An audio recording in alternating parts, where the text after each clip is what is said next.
Thank you for joining us. President Trump meeting face-to-face with America's neighbor to the north. The president sat down in the Oval Office Tuesday with Canada's newly elected Prime Minister Mark Carney. Carney was critical of President Trump on the campaign trail, in particular his proposal to absorb Canada and make it the 51st state. Even after meeting with Carney, the president says he's not ruling anything out. It would really be a wonderful marriage because it's two places that get along very well. They like each other a lot. Well, if I may, as you know from real estate, there are some places that are never for sale. It's not for sale, won't be for sale ever. When you consider what Mr. Carney just said, that Canada is not for sale, does this make the discussion a little more difficult to start on? No, not at all. No, not at all. No, time will tell. It's only time. But I say never. During that meeting, President Trump also made a surprise announcement regarding Houthi rebels in Yemen. The president saying the U.S. military will no longer target the Houthis, and in exchange, the group has agreed to stop threatening American ships in the Red Sea. The White House calling it a massive win.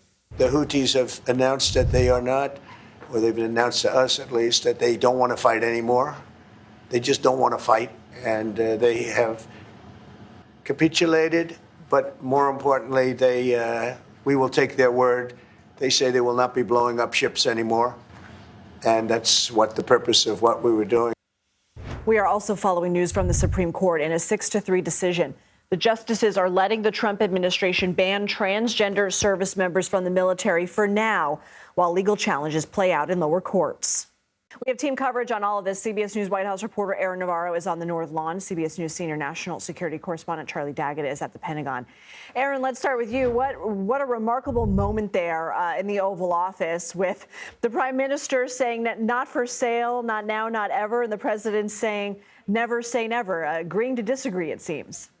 Yeah, the newly elected Canadian Prime Minister Mark Carney, whose election was really impacted, his own political prospects boosted by this kind of anti-Trump sentiment ever since he has talked about annexing their neighbors to the north as the 51st state. In a press conference with reporters after that Oval Office meeting, Prime Minister Mark Carney said that he had told and asked President Trump to stop referring to Canada as the 51st state, said in French that it is, quote, not useful to continue doing so. He did not share President Trump's answer. And you heard President Trump say there, quote, never say never. But ever since then, throughout multiple events where we've seen the president today at the White House, he has only launched praise for Prime Minister Carney, said that their talk was constructive. But what we got from both men is that this is just the first step. There were no big trade deals announced. There were no big actions when it comes to the tariffs between the two countries announced.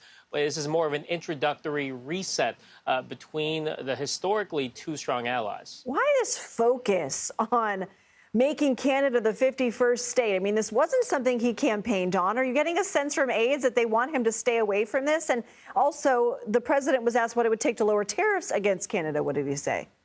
Yeah, this is something that going into this meeting, it was expected it wouldn't come up unless Prime Minister Carney brought it up, and we saw him, of course, make his firm remarks.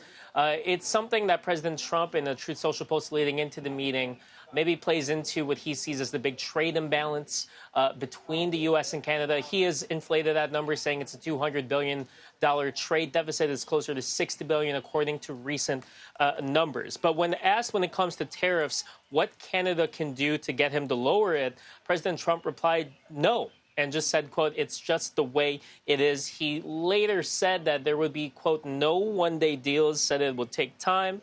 And he went on to say the U.S. does not need Canadian goods, particularly when it comes to autos. A lot of American companies import Canadian auto parts. And we heard Prime Minister Carney say that that helps make American companies competitive and really make his case to President Trump during their meeting. But we do import a lot of steel and aluminum from Canada. All right. The president was also asked about trade with China. What did we learn?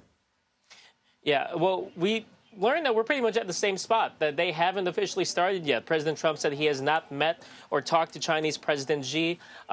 Treasury Secretary Scott Bessent said in a House Oversight Committee hearing that the two countries have not begun talks. And you're seeing White House officials such as Bessent, Commerce Secretary Howard Lutnick talk about their potential deals with non-China countries.